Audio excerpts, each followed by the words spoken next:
My name's Joshua McQueen. I grew up going to church, grew up with two younger brothers. I really enjoyed going to church. By the time I was a teenager, I was quite involved in the youth group and stuff like that.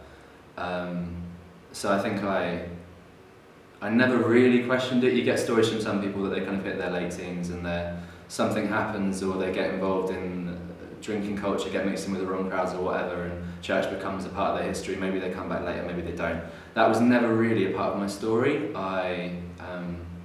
I never really stopped going to church. There was sometimes during university I was in a house living with 6 non-Christian guys, and I guess during that year I was going to church every week still, but just kind of held God and held Christian community at arm's length a little bit. But yeah, for the most part, I never really questioned my faith. But I wouldn't say that was because I just accepted things without questioning. Like, I'm a scientist, I trained as a mechanical engineer at uni. I'm very analytical by nature. I like to understand the root of things. I don't think I just take things down pat. I'm actually studying theology at the moment, so that's forcing me to ask some really challenging questions of what actually do I believe. And I'm surrounded by people who also grew up in Christian families, also have church upbringing, but have got very different views and are looking at the same Bible and reading the same stuff, and yet have got very different things to say. So that's challenged me.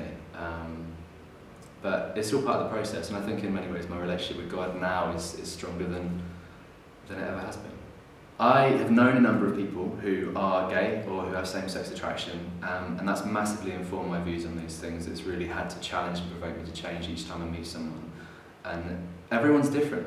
My old boss was a gay guy. We'd have conversations about my Christian views on that. We had a good friendship on the whole, and would spend time together socially. I've had a number of Christian friends who are gay and experience same-sex attraction, and there's such a variety of different experiences out there. Some of them have experienced all sorts of different sexual experiences and attractions throughout their history, and that's changed. And some of them have experienced same-sex attraction from a young age, believe that's how God made them, believe that's good, and they don't see their Christianity and their sexuality as conflicting. They believe that there is a unity there. Some of them experienced same-sex attraction and then changed later on and started to experience straight attraction and ended up in happy straight marriages. So if there's one thing Jesus teaches me in the way that he engaged with people in the Gospels, is that he would always look at the person in front of him and engage with them and where they're at. And I think that's vitally important. The first thing I would say, so there's 3 things I would say. The first thing I would say is that I believe God made us. So I believe God made every single human being.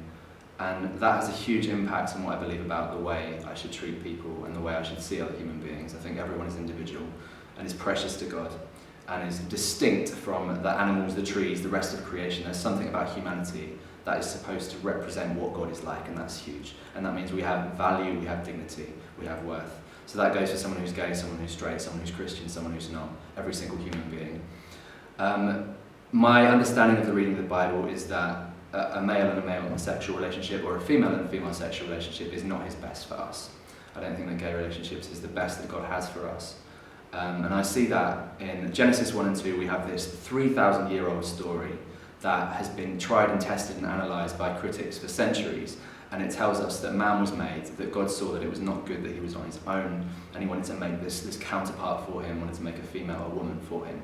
And when Adam saw her, when this first man saw this first woman, he said to her, "At last, this is bone of my bone, flesh of my flesh." In other words, at last there is someone that fits me, that is that is compatible with me, and that complements me where I'm weak, that is weak where I'm strong. They're designed to fit together.